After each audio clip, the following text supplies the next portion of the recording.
Halo bosku, ketemu lagi kita di channel Pusaka Antik. Di video kali ini kita akan membahas tentang keris wayang Buto. Raksasa Buto Cakil adalah tokoh pewayangan yang hanya ada di Jawa, tidak terdapat dalam kisah Mahabharata dari India. Sebagaimana umumnya, Buto Cakil mewakili personifikasi orang jahat dalam tatanan masyarakat Jawa, dan Cakil adalah pemimpin bagi kaumnya. Seperti juga tokoh-tokoh wayang lainnya yang tampil dalam cerita wayang adalah personifikasi para pemimpin, tidak ada rakyat biasa. Buto Cakil memiliki ciri fisik rahang bawah yang maju ke depan bosku. Buto Cakil tidak garang, ganas, pemarah layaknya raksasa. Justru ia suka bercanda dan pandai bersenang-senang. Buto Cakil adalah seorang pengeyel sejati, pantang menuruti perkataan orang lain, kukuh dengan pendapatnya sendiri, akan dia pertahankan kalau perlu sampai mati. Itulah makanya dalam pertarungan dengan kesatria tidak ada ceritanya Buto Cakil menyerah atau lari bosku. Buto Cakil tinggal di hutan perbatasan, mengabdi pada kerajaan raksasa otoriter, berbatasan dengan kerajaan yang dipimpin para kesatria baru, generasi yang lebih muda.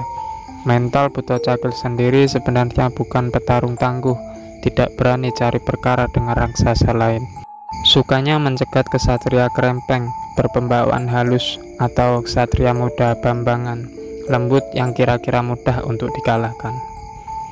Itulah makanya dalam setiap penampilan Buto Cakil yang dipaparkan Ki Dalang, dia selalu bertempur dengan Arjuna yang baru turun keluar dari pertapaan.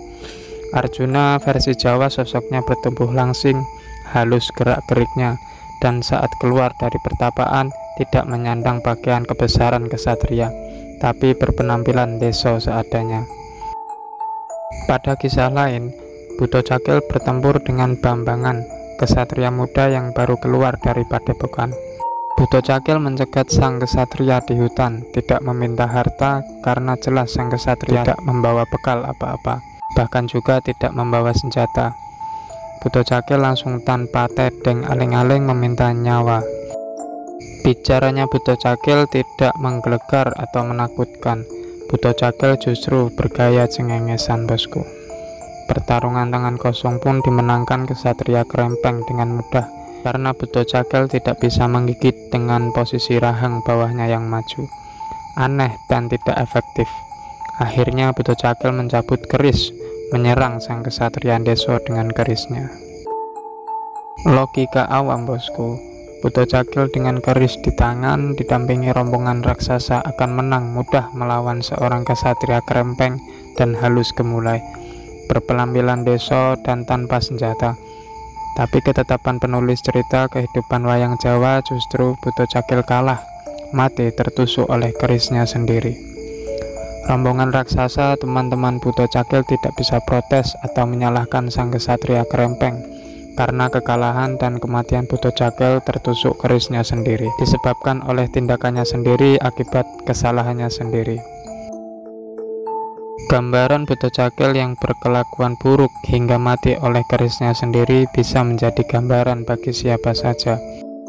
Buto Empat Sekawan terdiri dari Buto Cakil, dagunya maju, Buto Rambut Geni, warnanya rambutnya tidak biasa seperti api, Buto Terong, pemuja nafsu hingga hidungnya seperti terong. Yang terakhir yaitu Buto Pragalbo, Buto yang namanya diawali dengan pra. Dalam masyarakat Jawa, ia sebagai contoh perilaku buruk. Jika seseorang sering kena musibah karena perilakunya sendiri, maka orang tersebut perilakunya dikatakan seperti Buto Cakil. Beberapa tokoh di atas tidak diketemukan dalam kitab Mahabharata dan Ramayana yang berasal dari India itu, tetapi sebagai hasil karya seniman kita sendiri, termasuk cerita yang mengiringinya benar-benar asli buatan negeri sendiri. Demikianlah penjelasan dari saya bosku mengenai keris wayang Buto Cakil. Ikuti terus channel saya bosku di Pusaka Antik.